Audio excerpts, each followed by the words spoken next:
It's 6:30 a.m. My boyfriend Jeffrey and I are getting ready to hit the road. It's 6 hours to where we're going.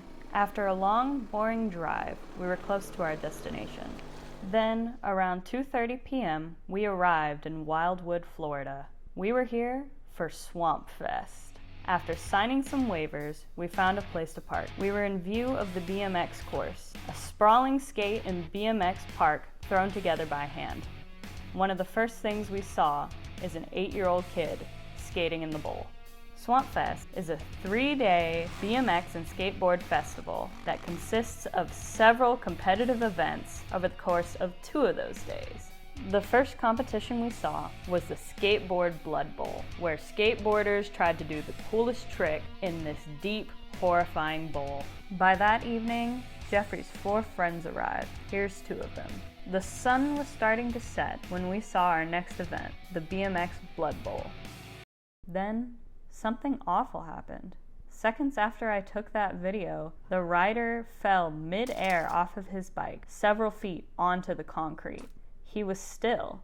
After about a minute, he moved and was able to get up. Luckily, he was able to make a full recovery, but the blood left on the concrete is seared into my memory. Then came the night.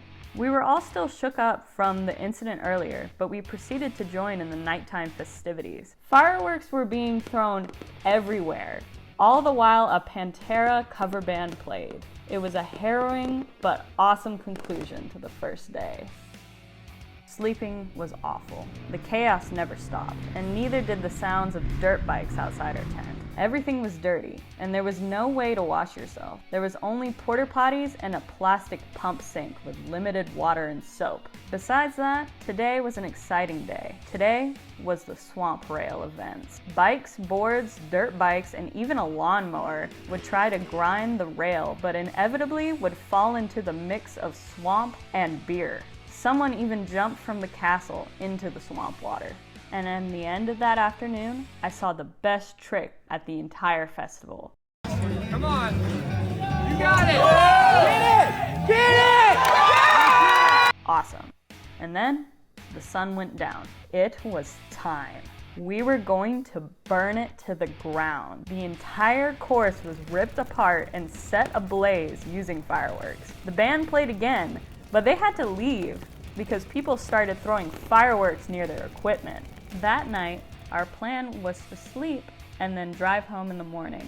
But Jeffrey's friends decided to bail on that and drive through the night. So, abandoned, Jeffrey and I tried in vain to sleep and then decided to leave around 2 a.m. I drove for about an hour and a half before I parked at a Walmart, and we just decided to sleep in the car.